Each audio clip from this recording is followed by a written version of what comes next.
Você sabe que ainda tem gente presa, né? Por causa do 8 do 1. Uma dessas pessoas faleceu na cadeia. Então se prepare para vir, vou usar a palavra da moda, narrativas vindas de determinados círculos bolsonaristas sobre abusos de direitos humanos contra manifestantes da direita, esse tipo de história. Vamos ouvir a Adi Ferrer aqui para pegar toda e qualquer informação que a gente tenha disponível no noticiário nacional a respeito desse caso. Bora lá. É um fato negativo, né? Que, como eu disse, possibilita ou a criação, ou a manipulação, a divulgação de narrativas. Uma palavra que com frequência é usada fora assim do seu contexto original. Enfim, Adi, quero entender isso aí. Me conta.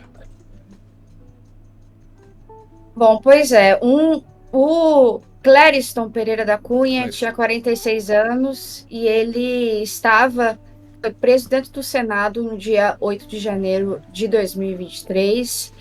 Ele foi levado para Papuda, vou até botar aqui a notícia, né? Ele se sentiu mal durante um banho de sol ontem de manhã, na segunda-feira, e ele já tinha problemas, né, de saúde bem sérios, como hipertensão, por exemplo. A Procuradoria já tinha defendido em setembro a liberdade provisória dele. Por questões de saúde, ele foi e voltou para diversos hospitais, mas não saiu. Quem tinha negado a liberdade provisória dele foi o André Mendonça, o terrivelmente evangélico, né? Pois bem, agora os bolsonaristas estão pedindo uma investigação minuciosa sobre o caso. O Alexandre de Moraes já pediu informações também sobre esse caso, né? Mas é um caso terrível e que, infelizmente, é muito comum. Muito comum porque nós temos aí a população carcerária, um quarto da população carcerária, vou até botar aqui, ela não foi julgada. Isso é, nós temos um quarto de pessoas que não foram julgadas ainda, estão em presídios precários, com alimentação precária, com banho de sol não o suficiente, são jogados no sistema e é isso, né?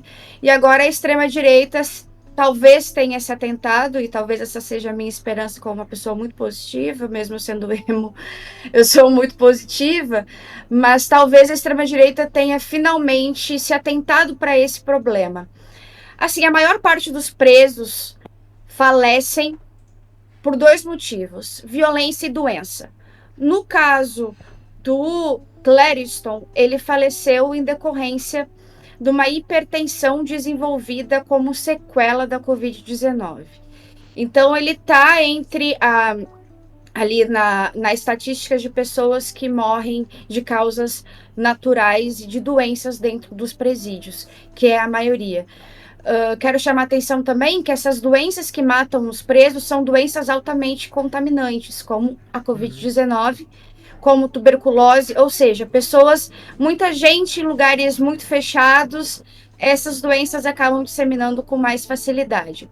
Né? O caso do Clériston, ele está sendo utilizado agora pela extrema-direita para dizer que foi um primeiro preso político morto na cadeia, mas foi uma fatalidade que aconteceu com o Clériston e o caso dele também serve para alertar a lerdeza da justiça, né? Muitos bolsonaristas estavam aí fazendo a diferenciação entre políticos e entre os presos no 8 de janeiro, mas eu acho que a gente pode fazer um pouquinho mais, né? A diferença entre os políticos e o resto da população sendo julgada no STF, o quanto demora muito mais para o resto da população ser solta perto dos políticos, né? Isso é uma problemática que não é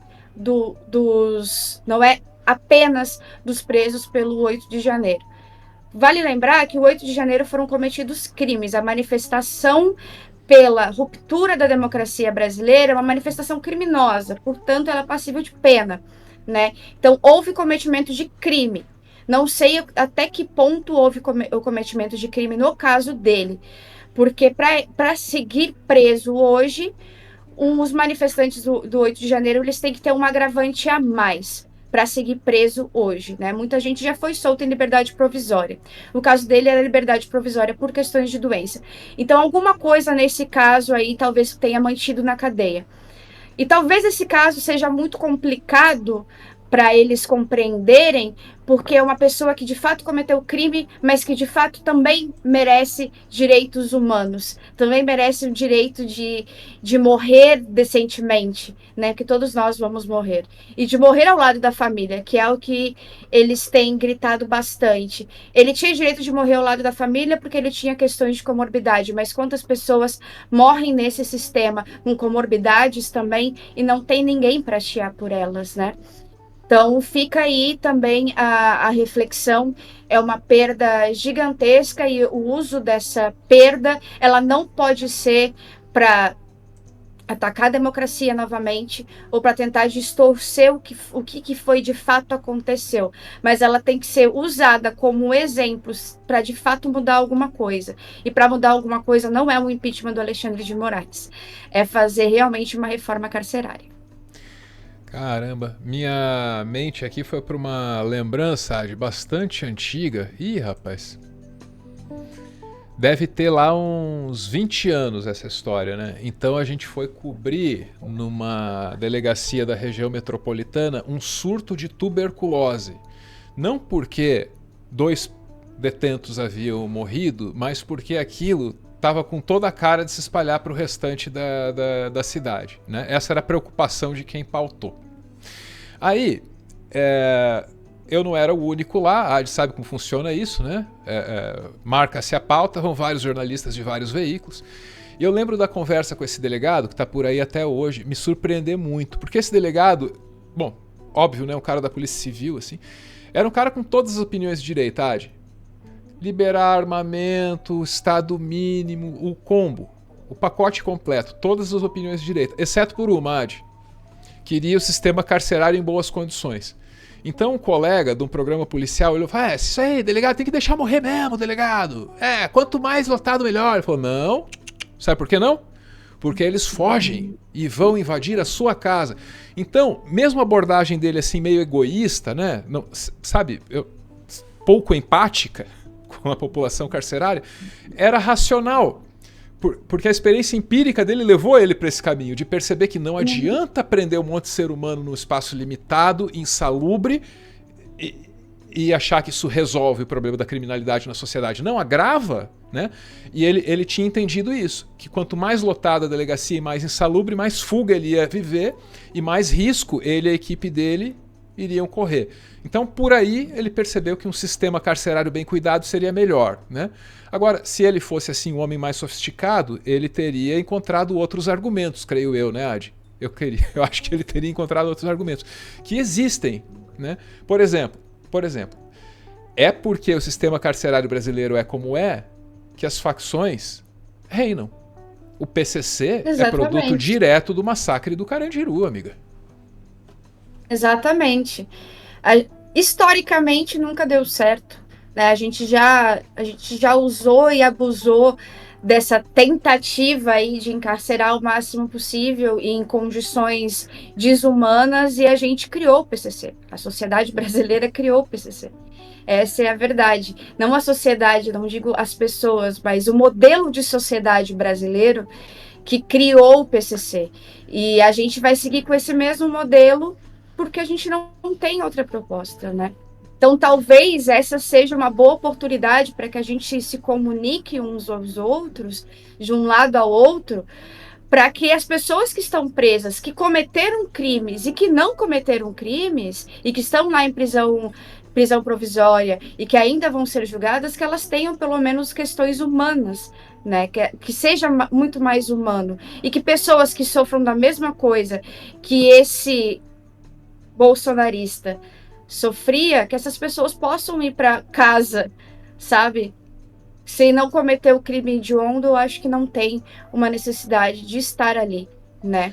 Pode ser uma liberdade provisória, com tornozeleira eletrônica. Tem várias opções que a gente possa fazer para que essas pessoas tenham um pouco mais de conforto e consigam se restituir. Como é que a gente vai falar de democracia hoje para os 1.500 presos? A gente já pensou sobre isso? A gente precisa reeducar essas pessoas. Essas pessoas, elas precisam saber sobre democracia e ter apreço à democracia. Como é que elas vão ter apreço à democracia se elas foram jogadas em cadeias que não têm qualidade nenhuma, que não têm conforto nenhum, completamente desumano, completamente jogado? Que democracia é essa? Né? E isso vai, e o pensamento dessas pessoas vai chegar em outras pessoas aqui que a democracia nunca se fez. Perfeito. Agradeço a Adi Ferrer aí pelas informações. Se quiser achar a Adi aí nas outras redes, tem conteúdo noticioso dela em vídeo curto, vertical, super bom assim de compartilhar. É @adnews. Acho que essa arroba aí confere com Twitter. Não, do Twitter eu sei, mas é a mesma do TikTok, né? Que os videozinhos que eu mencionei estão lá. É isso aí. Obrigado, gente. E se quiser colar aqui com o Meteoro, né, no nosso grupo de apoiadores, porra, é da hora. Você ajuda a manter o Meteoro longe da extinção. Valeu!